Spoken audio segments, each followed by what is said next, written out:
everyone. Welcome. My name is Jen Ellis, and I am the co-founder, along with Benny Allen, of Aura. So for those of you who don't know what Aura is, it's a virtual space, events program, and community that Benny and I launched back in June 2020. And the aim is to combine art, architecture, and music to instill a sense of calm, well-being, and discovery. At the very heart is the virtual space, the digitally native space that we've created that has rotating exhibitions. The current one is focusing on bodies. So if you've not had a chance to go and check it out, please go do so. You can just go on our website and then navigate the space. But a very, very important part for us is to cultivate discussion, to cultivate exchange. So this is a running series of weekly virtual gatherings, and this is here one this evening, where we have what we think are thought-provoking and hopefully interesting for you conversations around topics that we are passionate about. So here tonight, we're tackling the question of building a collection. And I think this is something that we're going to break down, not even in terms of what it means to actually build a collection, but what does a collection even look like to you? You know, I think it looks like different things to different people. And this is a conversation that, I'm passionate about as a collector over the last 6+ years, but one that I know would definitely not be able to have alone. So I am so beyond thrilled to be bringing together 4 different wonderful panelists. So we have Sylvain Levy, who is the founder of the DSL collection.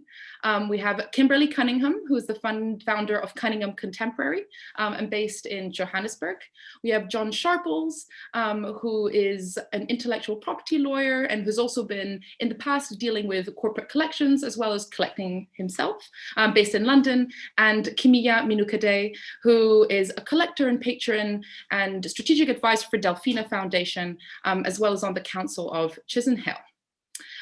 So that is just, a little tidbit. I think what would be much more exciting is really just to hear from each of the panelists a little bit about themselves, and then we can start off with the questions. So perhaps Sylvain, you would like to start.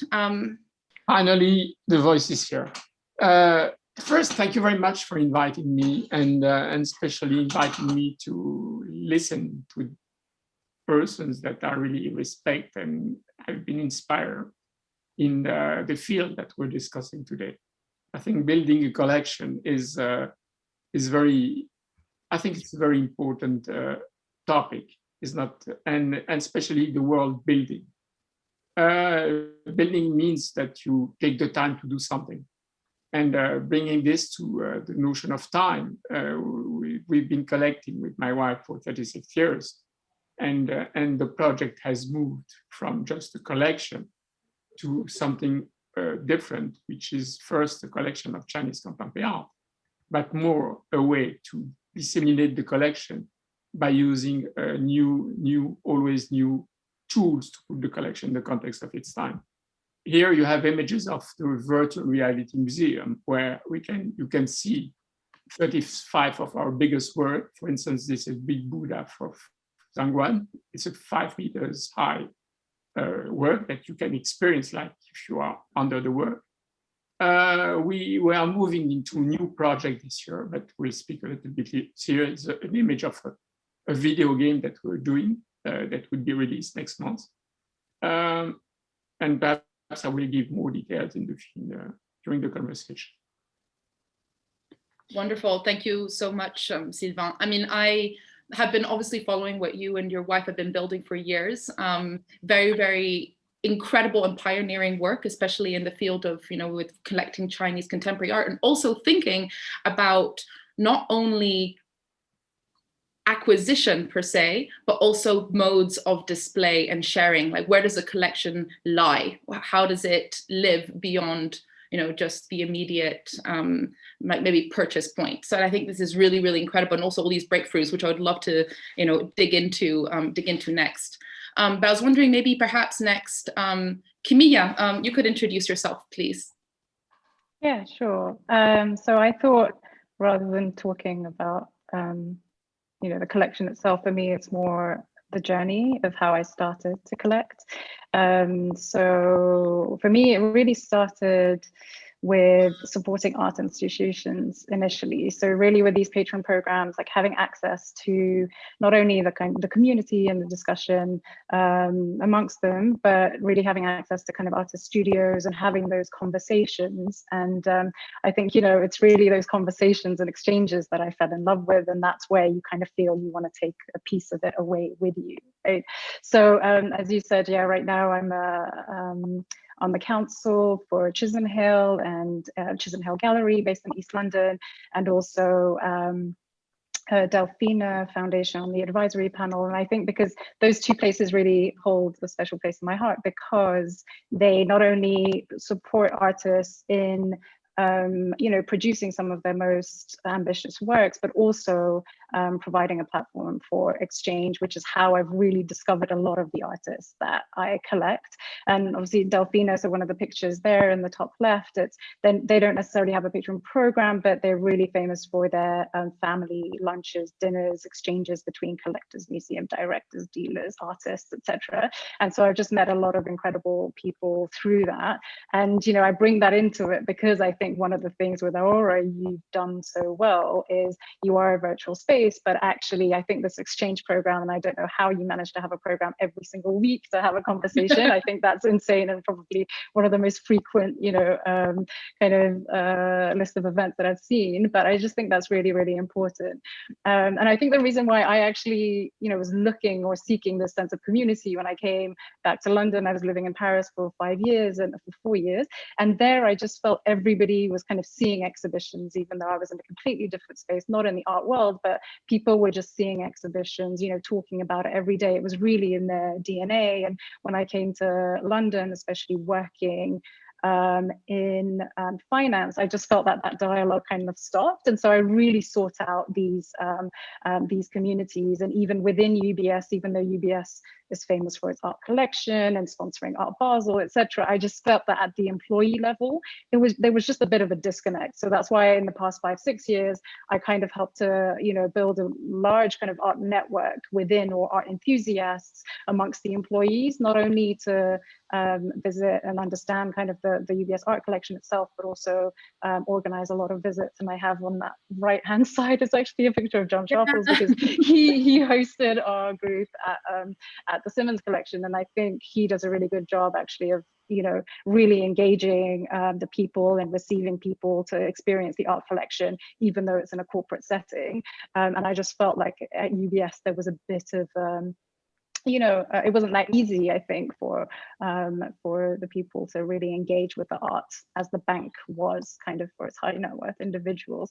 So yeah, for me, it's been really just about that exchange and conversation, and you know, meeting artists directly and kind of taking a piece of that home.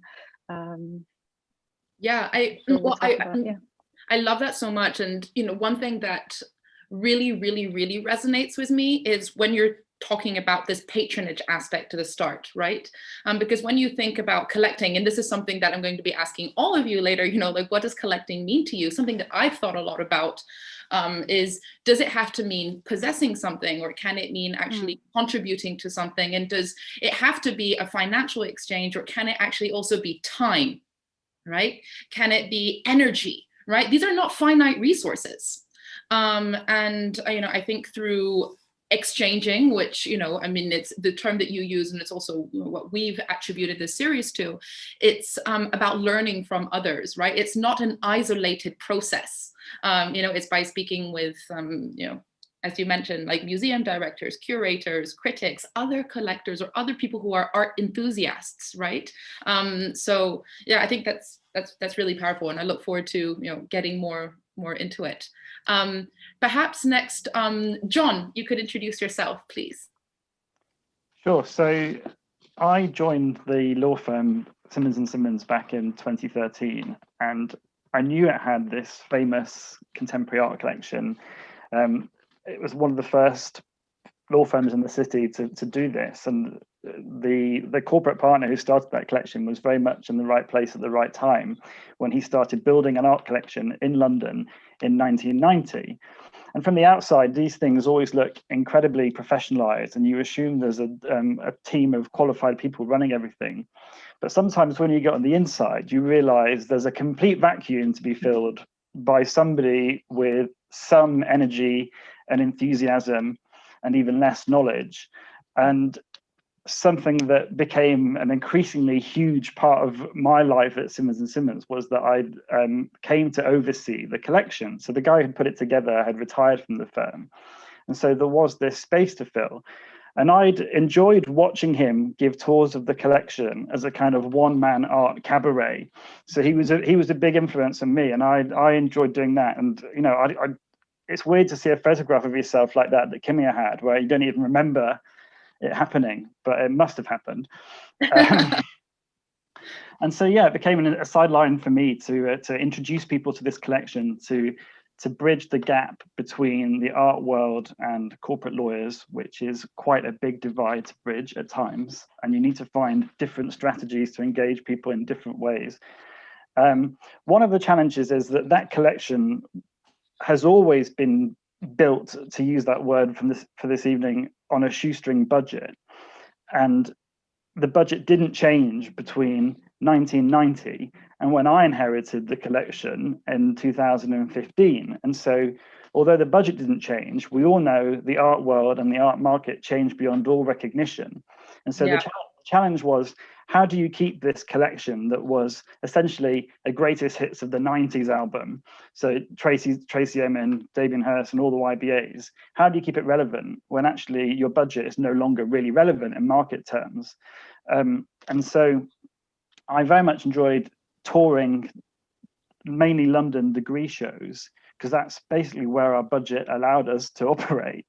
And you know, it was the greatest accident that's ever happened to me, because that is, I think, the best way into collecting: to go around, talk to artists, see the kind of art you think you might want to support. It's a great way in. And so on the slide that we've just departed from is a triptych by Manuel Mathieu, and that was in his Goldsmith degree show in 2016, and I bought that for Simmons in 2017, and that's a good example of buying someone just after they graduate, before they have any gallery representation, and when they go off and go and get loads of galleries, it's the most exciting thing to follow that journey with them. And he also happens to be born the same year as me, which is not that I think about age a lot, but it is really interesting to see artists of your generation and grow with them. The next slide that is a real point of sadness for me, because this is, as you saw in Kimiya's photograph, one of the works that I was most passionate about looking after. It's an early work by Hervin Anderson, and sadly, after I left Simmons and Simmons in 2019, I have actually since returned as a consultant. But while I was away, and I'm not saying that I could have stopped it, this work was in fact sold, which broke my heart, because it's a work that I lived with for 6 years, and you engage with the work very differently when you come to it day after day and over that prolonged period. It's very different seeing things in a museum and a kind of drive-by fashion. As we all have this idea that you can kind of do the Louvre in a day, which is obviously completely false. And so living with a collection is very different to that kind of experience. Right, I'm conscious I've already spoken way too long, so I'll let you move on to No, but I think that one thing that you said that really, I mean, multiple things that I find a real connection to is the different points at which you can discover artists. And I think, at university is such an amazing point, and it's such an important and critical point, right? Because this is when, you've been studying, this is your cocoon, and all of a sudden, you're going out into the world, and what does the world look like? And that's changing a lot, right? It's not just galleries, there's also now, social media, there's different types of like curated opportunities. So I think that is, if just going to be one basic practical takeaway that I would just encourage everyone in this Zoom room space is, be looking at degree shows. And it's something that we can go into a little bit, but yeah, I'm totally with you on that. I think it's so important. Kimberley, perhaps you could introduce yourself, please. With pleasure. So I'm currently in Johannesburg, and 2020 obviously changed the world, and it certainly changed my world quite dramatically. I had been a dealer. I've been a dealer for a number of years. I was in London for 10 years, and I came back to South Africa 4 years ago. And I was on the hamster wheel of art fair after art fair and exhibition openings. And I found that in March, I had been through Heathrow Airport 5 times in the space of 5 weeks, and it was just nonstop. So when we went into lockdown, I kind of had to take this moment to understand what my place was going to be in this art world, how things were shifting, and kind of what I wanted my responsibility within it to be. So I took a bit of time, and in that time had a lot of conversations with galleries across the African continent, as well as those that represent African artists abroad, and to a lot of collectors. And everyone was just kind of really inundated and overwhelmed by the proliferation of information and all the online viewing rooms and everything that was happening. So kind of organically, I ended up in this position where I kind of took on the role of an art advisor, though I find the term quite difficult for what I do because I come at it with a very sort of curatorial vision. That was actually what I studied at university and my first love, and sort of the pandemic brought me back to that. You know, just like Kimiya was saying earlier, you know, I had this, you know, what I love about art is the conversations you have with artists and really having like a piece of it as part of yourself. And so I kind of tried to find a way to navigate that. So in September, I started this new sort of venture, and I'm kind of going along with it as we go. Yeah, I think it's really, it's so valiant to be, you know, launching, well, on, you know, on your own, but also something during this time. And I think that what you're mentioning about content and information is very, very interesting, because on the one hand, it can be such a positive tool, right, for maybe embarking on building a collection, but then also there's the filtering of it. So if not, you can get overwhelmed, right? Overwhelmed with information. The transparency is incredible. Like that, in a sense, is democratized part of the art world that hasn't been before. But yes, trying to sort of work your way through the amount that there is. Even looking at an art fair online viewing room is impossible to try and do that. Yeah, and I'm sure that also may be something that you found, you know, being based in, you know, Johannesburg, but having lived in London beforehand. It's also about maybe creating exposure between different art worlds, or where different places where people can collect from, right? It could be local, it could be your doorstep, it could be, you know, the show of a graduate here in London, but you know, now I guess you can travel in different ways, right?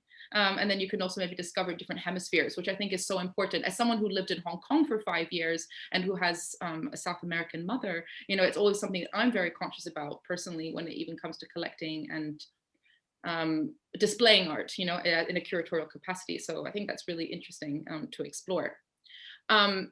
It's interesting that people were picking up on the word building a lot, because actually a word that I wanted to dig into was, you know, collecting. Like, what does a collection mean or look like to you or for you? And I thought that, you know, Sylvain, I respect so much the way that you've built, you know, this, you know, legacy of a collection, and, you know, the different ways that you reinvent it all the time. So I was wondering whether you could kick us off, please. Thank you. Thank you. Always difficult to kick off. I prefer. Yeah. Next time you let the women begin. Honneur aux femmes. You know, I think that Kimiya said something which is, I think, very important, is the idea of journey, and the idea of it's a personal journey. So there is not big or small collection. Everybody has his own journey, and every journey has to be respected. I think this is the idea. The second idea for me, a collection is a way to nourish my life and my spirit and my soul. I think through objects, you can also find ideas. You can also find people, encounters. You can also be challenged in the way you look at life. I think this is also something very important for me, is that through every object, it brings me to think differently, to look at things differently. I think that also what is interesting in our case is that we collect as a couple. And as a couple is an interesting case, because you learn the art of compromise, and you're still married after. But also, it's interesting to have, a life of a couple, I shall say, filled with this journey, where you can really, experience a lot of things together through, especially this collection.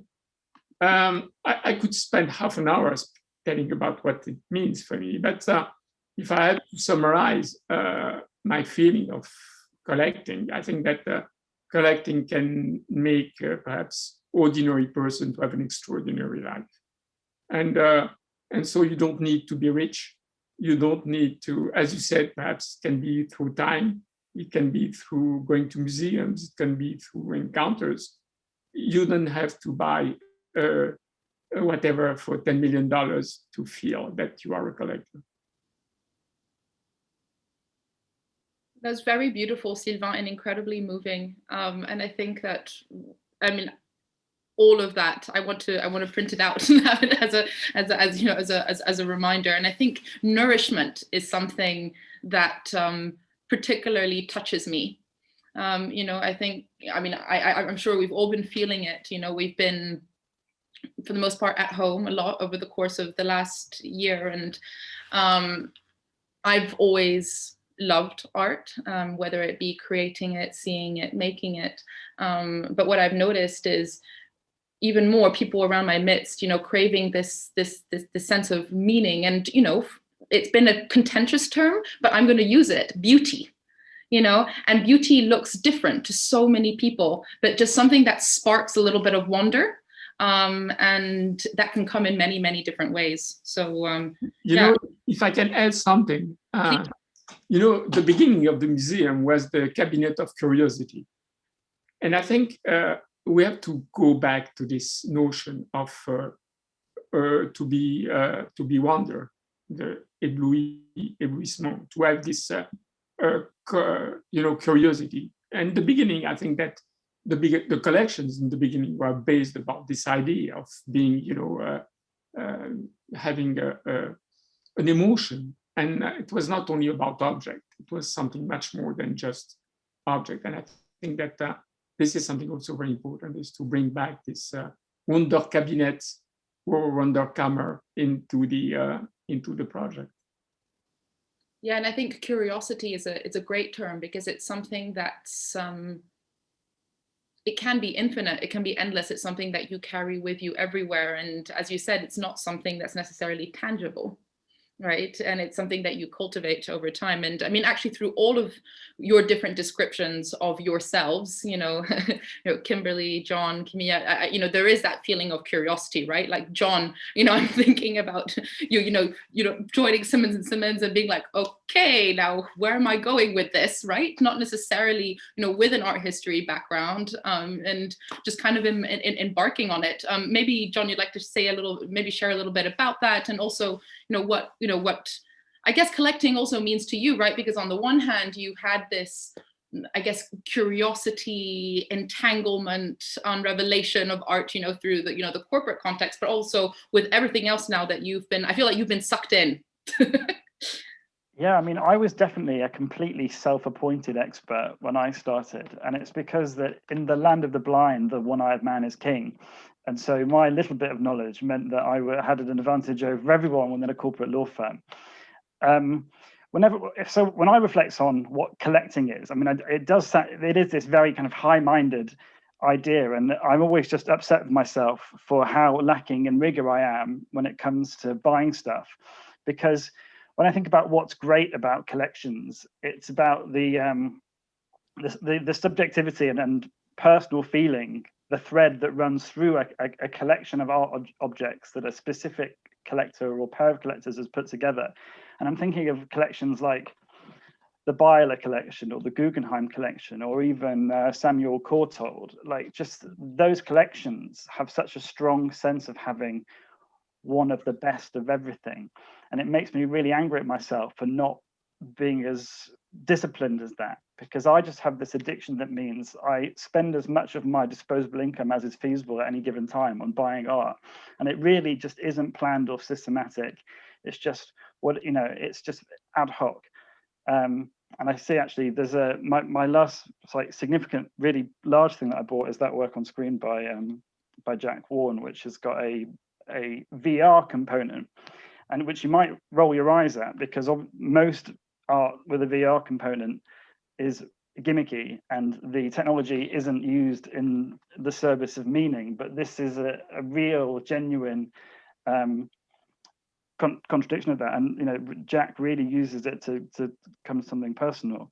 So yeah, that's the thing I'm most interested in collections, that where the subjectivity is and what the thread that binds them together is. Simmons and Simmons was a bit different than buying for myself, because we imposed some rules on the collection, and our rubric became that we collected significant works by early career artists working in the communities in which we worked. So, and those words are chosen quite carefully. So it was early career rather than young, because you can be early career at any time. Mm-hmm. It wasn't bound by nationality. So having been very much a British collection in the 90s, that it obviously isn't tenable anymore. It's a global conversation. So we didn't want to cast the net so wide that it could be from anywhere in the world. So we decided to buy work being made within the footprint of the firm. So the firm has offices around the world, and significant works. So, and if that means you have to go earlier and earlier in terms of the career level that you're buying from, then so be it, because that's actually more rewarding than buying. So if you can only afford prints by established artists, I would say it's probably more fun to go back and buy the really significant work, like the best work that an artist has made, but early in their career. Yeah. I think what I love what you're saying there was about narratives, right? And what's the story, what's the subjectivity, and this is something that I think about. I'm attracted to works that evoke a sense of place and a sense of place and time. But when you're starting, it's definitely that kind of gut instinct. Like, do I like it? Do I feel something for it? Well, a collection is very different, isn't it, to a museum? Yes, because a museum, has this ambition of being authoritative and comprehensive in a way that a collection never need be ashamed of the fact that it isn't comprehensive, because it necessarily represents the kind of niche interests of whoever's put it together. And I think that's the most exciting thing about collections. One other distinction I would make is, and I often had to make this distinction within Simmons and Simmons, is the distinction between collecting and decorating, because something that I used to have to do from time to time was defend the collection and say to the partners, and by the way, partners are the co-owners of the business, and they behave like co-owners at all times. They want you to know that they're co-owners. And occasionally, as sport, they would invite me into like a partner's lunch and say to me, well, why shouldn't we sell this thing that's now worth more than 100 times than what we paid for it? And my answer was, well, if you sell something as soon as it's become important, then you're no longer collecting, then you're only decorating.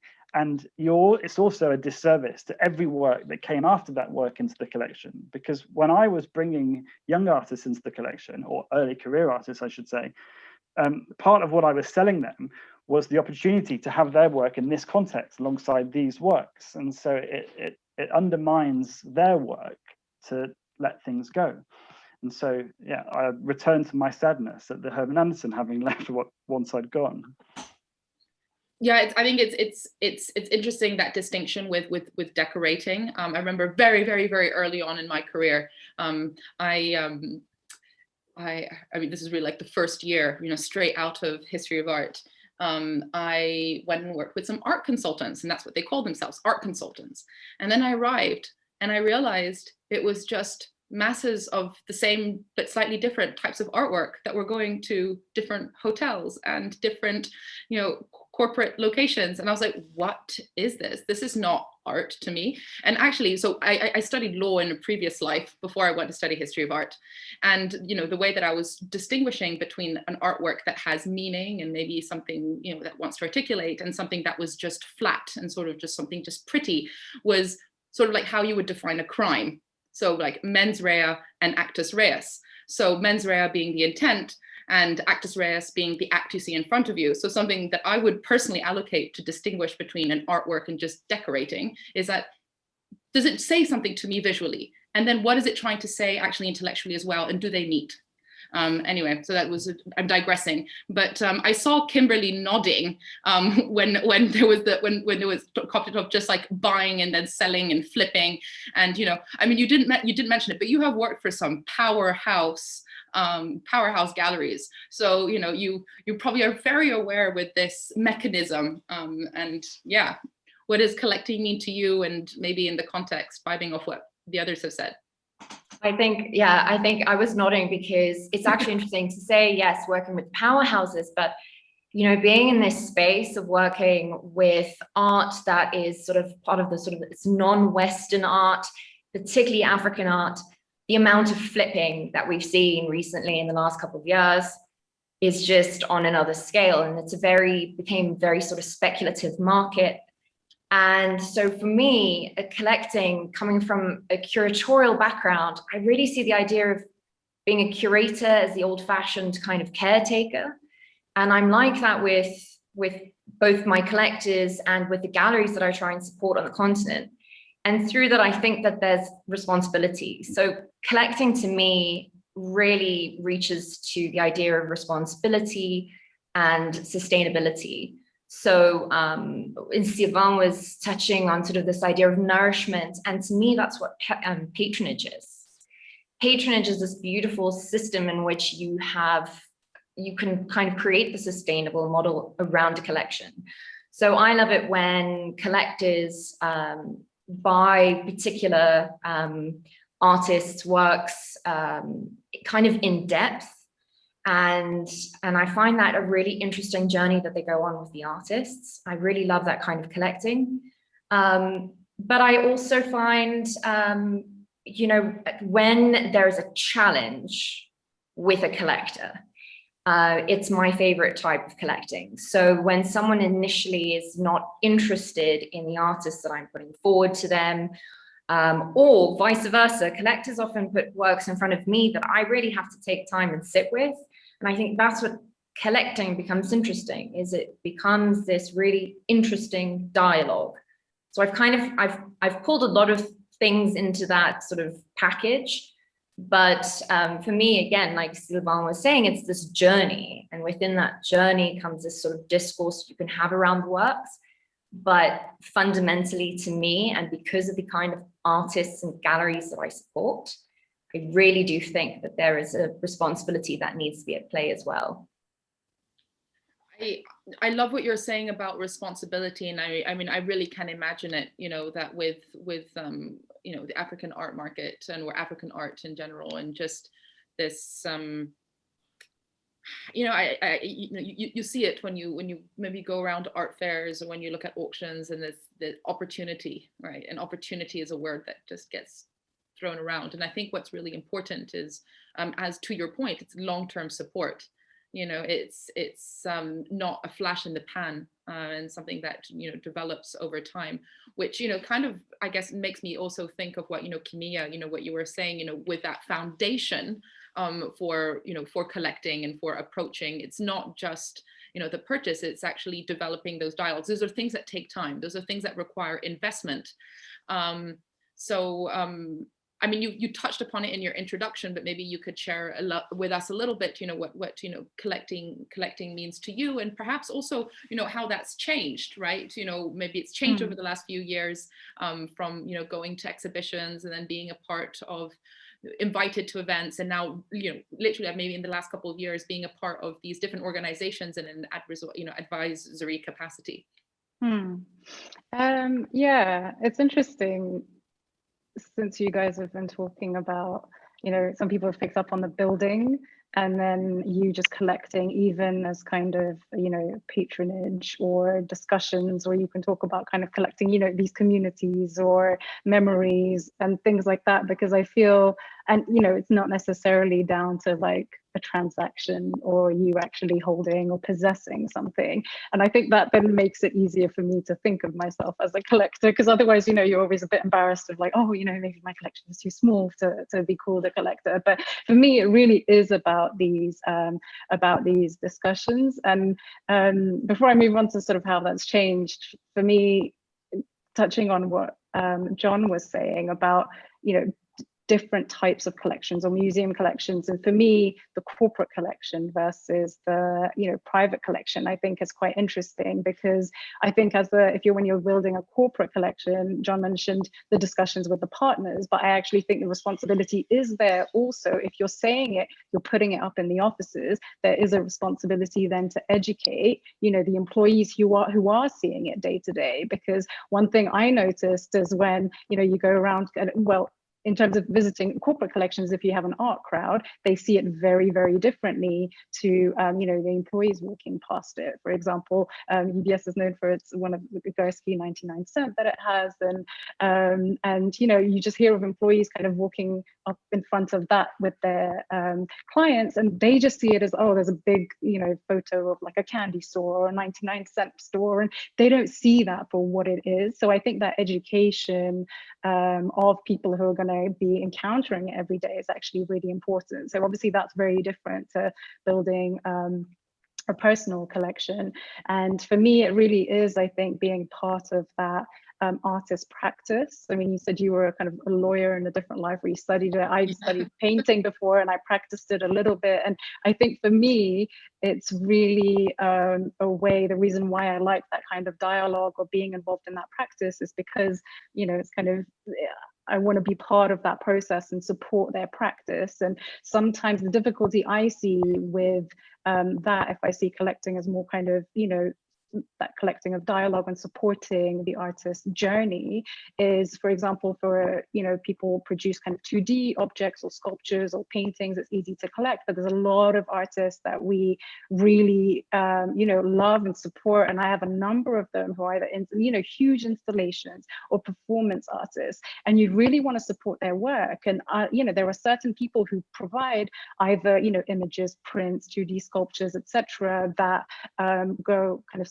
you know, alongside their main practice. But there's a lot of artists who don't really produce collectible items, and then it's like, well, how do you, you know, how do you support their practice other than going to their exhibitions? And I think that's where, again, going back to kind of supporting art institutions, is because a lot of these, whether it be kind of, you know, scholarships, awards, or places like Chisenhale, Delfina, they give a space for the artist to continue producing. And I think that, as a kind of talk from a personal collection point of view, it's quite difficult to collect that practice outside, and will collect or support that practice outside of those structures, you know. Yeah, I think what you just said is so brilliant. You know, that art is not necessarily something that, you know, I don't know, like the painting that's behind me or two-dimensional or sculptural, but yeah, absolutely. You know, performance, or even all different types of like conceptual art in particular, and all these very meaningful and impactful or community projects, you know, whether you think, yeah, Chisenhale is a great example, as is Delfina. Same with London. I love South London Gallery, for example, and they have such an important community driven arm to the work that they do. And you're so right. And that's even something that I personally had not even thought about before going into this conversation. So now I'm going to go off and think about that later. A question that I want to flip over on you guys is, you know, obviously like Aura is a virtual platform, you know, and it, we're displaying art virtually. I mean, the art is for sale, right? Whether it be, you know, sculptural or hanging, or even in theory, also the music component.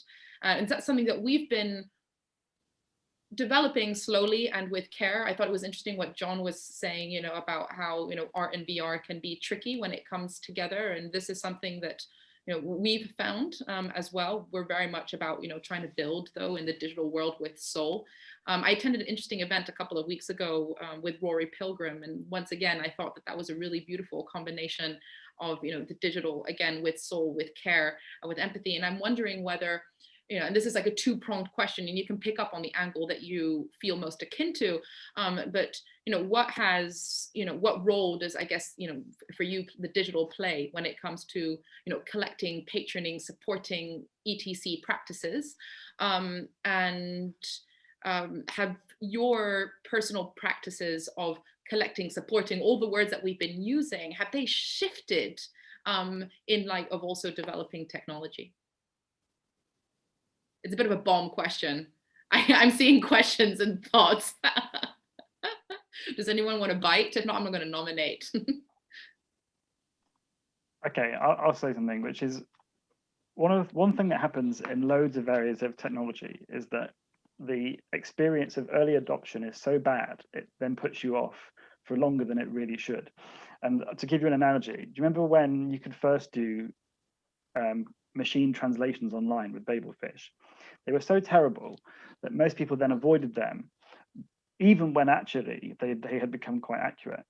And I think there are lots of areas in which technology has been applied in art that you have a similar thing, where the first forays into VR or to AR or to AI have been so crude and bad that actually a lot of people are put off and see the whole thing as a gimmick to be avoided. And so, the idea of mediating a painting through a phone screen, for example, I know some people who are just inherently hostile to that, whatever the work looks like. And there's so much work that just seems like it's made in quite bad faith. Like, so, I mean, I'm terrible for naming names in public, but let's go with that Pascal Sender show that opened at Saatchi Yates, just like the worst stuff. And it could easily set VR art back by years. And so when you find someone who's doing something like sincere, then you just want to like support that and help it along, but so that it isn't crowded out by this noisy stuff that's brash and also just bad and not something, and the meaning isn't augmented, whether the reality is or not. I think that's really interesting what you were saying about like early technology. And I think, now there's a capacity for sharing things so much more, right? Even than, whatever it would be 5 or 10 years ago. So in that sense, there's even a little bit less of, I don't even know if sympathy is the right word, but you kind of go, oh no, okay, no, I've seen that. I don't, and I don't like it.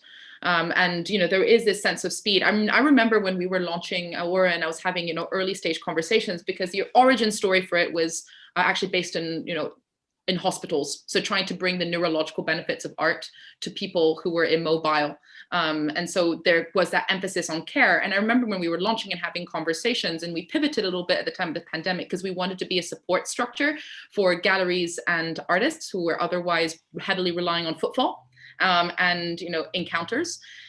And I remember we were having a conversation, something that Benny and I were very passionate about, and they were like, oh, are you going to launch in April, or are you going to launch in May? And we're like, no, we're going to launch when we're ready to launch. We're not going to rush, because R&D is something that's so important, and we are by no means anywhere close to what we have in mind of what we want to achieve. But that requires time, it requires funds, it requires all of the types of things.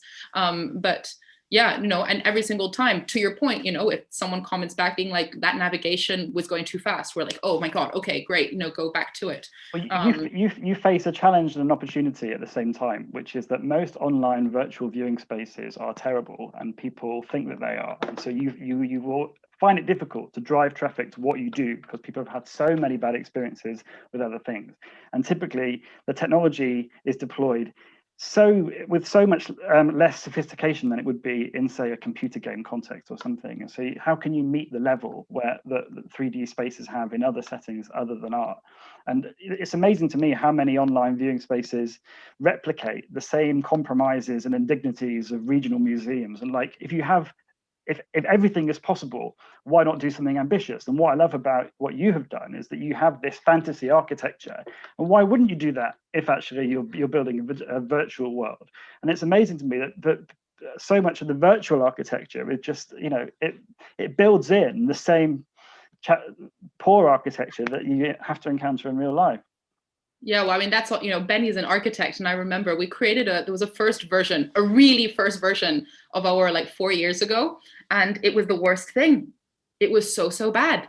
It was literally a replica of a bad gallery room, and I mean, the only only I didn't design it, by the way. No, Benny did not design it. Benny did not design it. The only alteration we made, honestly, was to get rid of the bad carpet. And I was like, this is not inspiring at all. I don't want to spend any time here. I don't want to see anything. It's just doing, art a disservice. But, it's interesting what you say about gaming, because I mean, we in the end, we've worked with a VR developer who has a background in gaming. But Sylvain, this is something that you've been thinking a lot about, right? And this is what you're saying, even, your virtual space. I mean, if ours is a fantasy space, yours is really creating a whole other universe, right? And, what you've been developing and thinking about when it comes to gaming as well, you've been really... is embracing the right word, embracing that technology and that avenue, and like thinking about it from a different constructive point of view? First, it's an interesting debate, and we can spend hours discussing what is good and what is bad. But I think what is important is to constantly respond to our time. You like or you don't like the digital world, but it's here. And you like or you don't like the VR, it's here. And it will still be here. So whatever we do, I think we have to look at things in a way where things are existing. We've been using the digital world since 2005. It was the beginning of YouTube, and we decided to put the collection on internet. Then we moved to 2011. We had one of the first apps on iPad, and I remember the reaction of the galleries when I was with my iPad telling me that they want the printing catalog and they didn't want to look at the iPad. Then we went to the 3D museum, we went to Second Life, we went to VR 4 years ago, and now we are in video games and also in social platform. This year, we're going to be on Art Village social platform where people with a VR can meet all together and go and visit an art space and chat together, see performance. It's a little bit like Fortnite, but it's a little bit dedicated to art. So my experience with technologies and art is not as deceiving as yours. I think that once you begin something, you always hope that it will be improved, and it's always improved. But I think it's always important to open new spaces and new experiences for art. And especially what we miss in this debate is why do you make a collection? Either you make it for yourself, and that's no problem, you do whatever you want. But if you decide to open the collection to the public, that's another challenge. And if you decide to open the collection to the public, you have to, I shall say, follow a little bit how the audience is moving.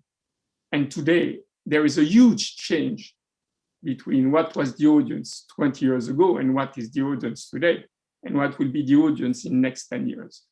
So if you don't take care of this thing, you feel with a collection that is a little bit irrelevant. And what is the big challenge? We say in the beginning is not building a collection for me, it's how you make a collection timely and timeless. How you make a collection relevant every time, and how, I said, say you can give a meaning to a collection to be relevant for the people, giving metrics of success, your own metrics of success. For me, for instance, my metrics of success is to be influential, even in small communities. I don't care of numbers. I want to be accessible. I want to be empathic. I want to move from having to being. I want to build something which can last, and that's it. And it's just my personal journey. But I think that once again, you have to take into account in art the idea of the public and how the public is moving today to something very different. And just to finish, I think it will be very interesting for all of us to just try to define what is art today. And I think that you will have a lot of difficulties to really define what is art today. It's today, nobody can really give a definition. And today, what shall we collect? Shall we collect NFT non-fungible tokens for tomorrow? Are we going to collect the same paintings? What are we going to collect for the next 10 years? But I can tell you, this is a very, very, very difficult question. This is my feeling from my experience. Can I just add to that, actually, 1 second? I think there's something that is also about where do you collect? So, you know, we're talking digital, we're talking physical. You can be the two. You can be the two. It We can. We have a very strong collection. Just a word, we limit the collection to 350 works.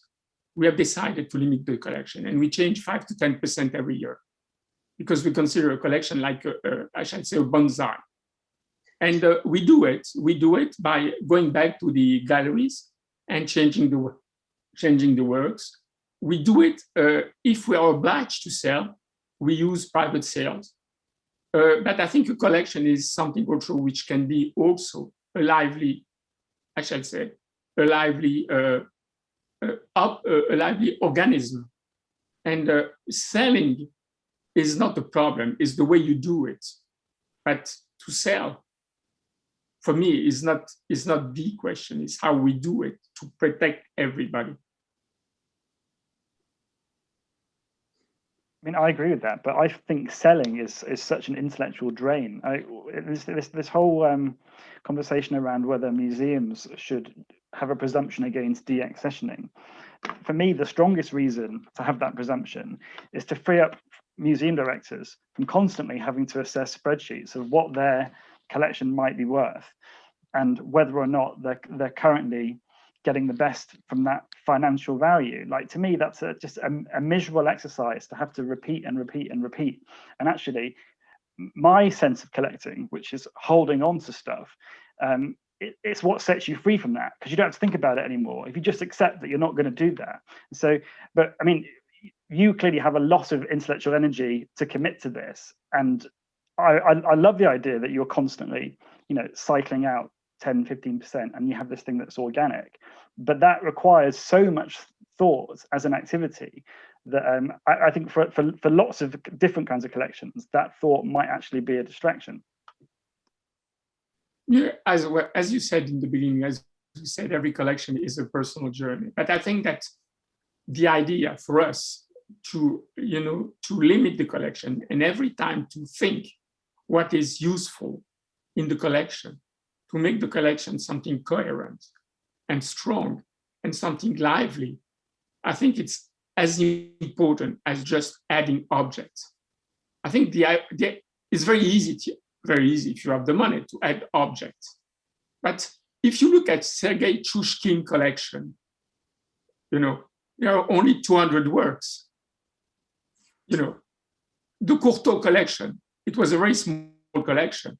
We don't need to have millions or hundreds of works to be a strong collection. And I'm not a museum, so I don't have the same rules. I don't have the same mission. But as a private collector, I can have another view. It's a good point. And Kimiya said something interesting before when she said you might be nervous that you don't have enough works to call it a collection.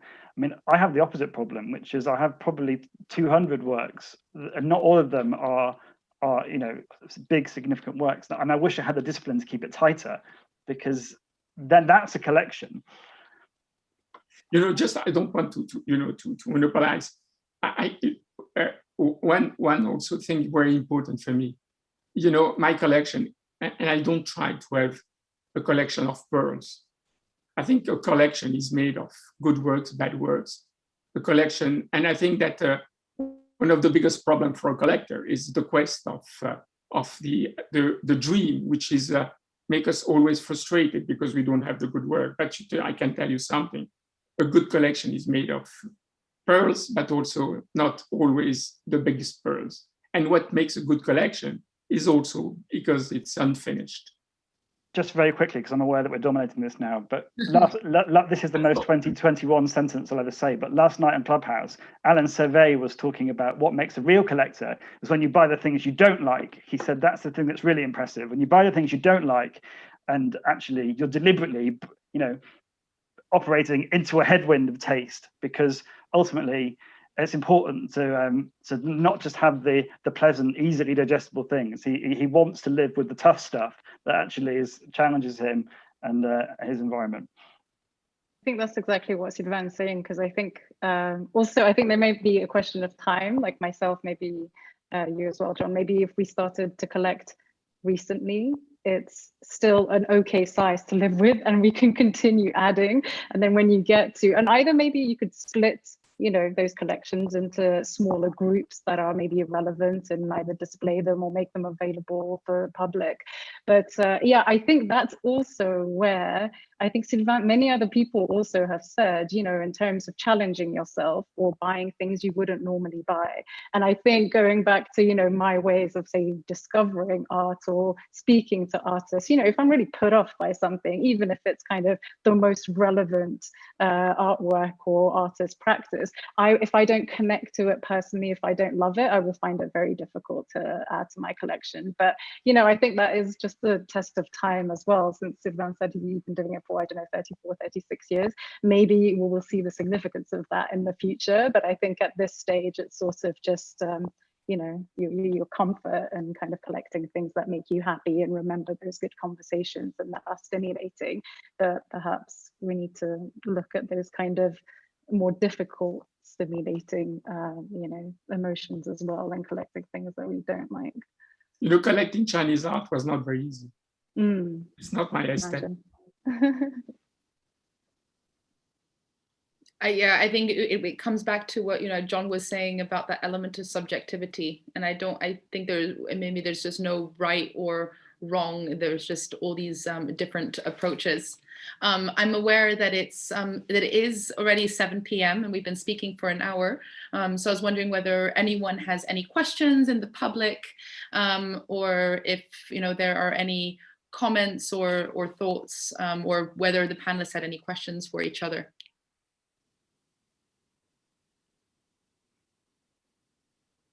I had a question, actually, if nobody else does, to John. It was really going back to, you know, the digital, say the digital world, or in a corporate collection setting, everybody working from home or being stuck at home, their experience with their workplace is very different. So, you know, similar to, again, coming back to Aurora, I think that one of the things that you've done so brilliantly is putting this exchange program, bringing people to the location, or say to the location, to the venue, to the website, to experience the space, because otherwise it just becomes, you know, like another venue that you have to decide to go, you know, make a conscious decision to go to it, but otherwise kind of drawing in people to look at it or have those conversations and experience those places.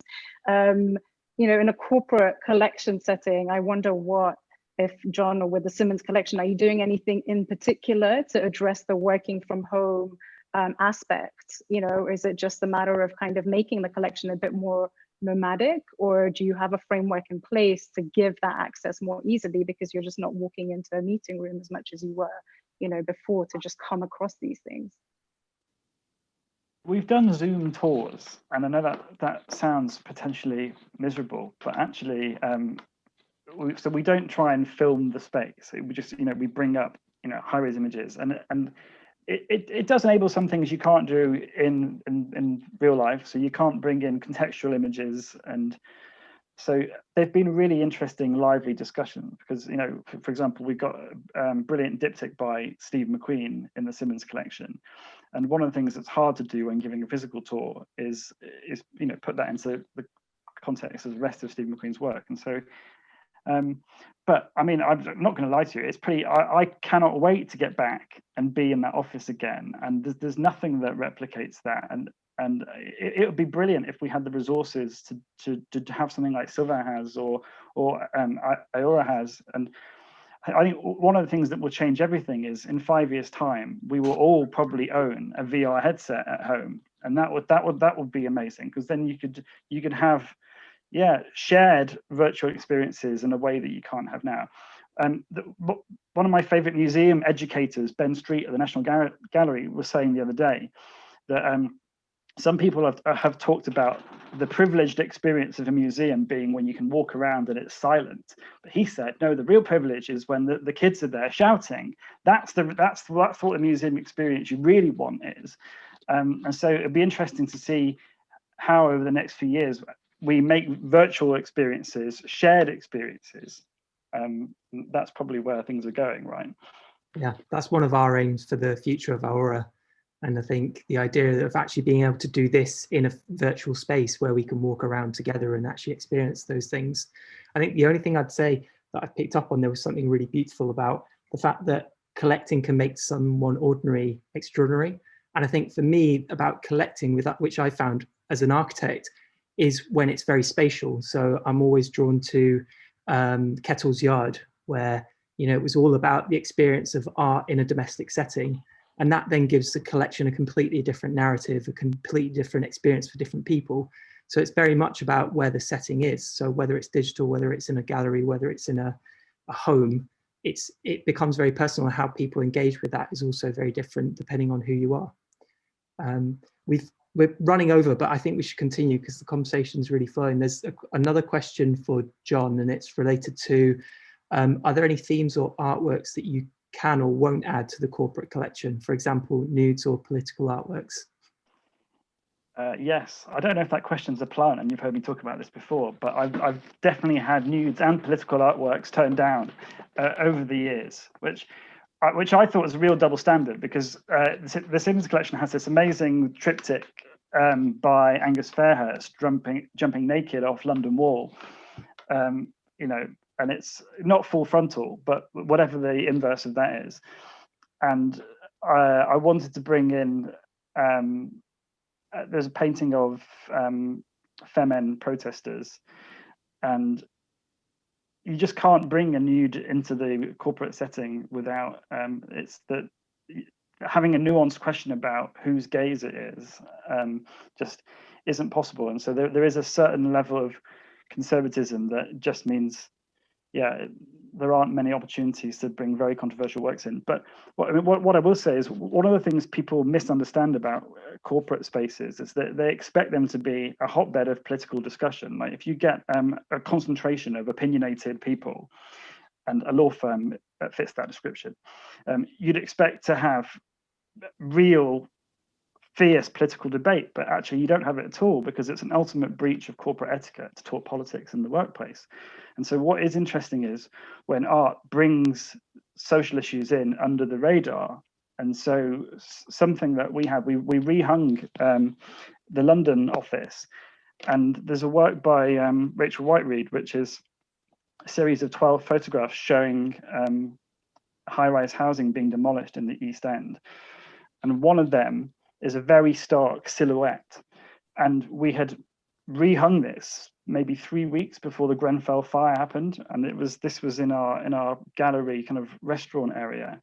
And people complained and said, well, this is not what we want by the deli counter. It makes us feel very uncomfortable.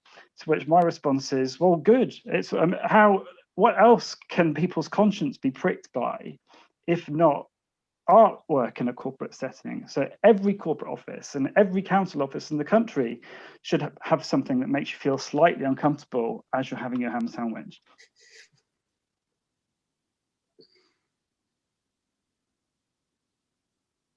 I think that's a really great way to end. Yeah, that's been really, really great. So thankful for everyone to join us, to the speakers, and you know, for everyone being part of this exchange. We do it every week, and we look forward to seeing you at the next one. Yeah, thank you so much. You know, Sylvain, Kimberley, Kimiya, John. It's been really, really insightful. I wish we could all be in the same physical space, but at least we're all here together virtually, and you know, look forward to seeing all the various projects and initiatives and, you know, collections you've been describing, and carrying those practices out into everyday life. So thank you, everyone. Merci. Bye. Merci. Bye. Au revoir.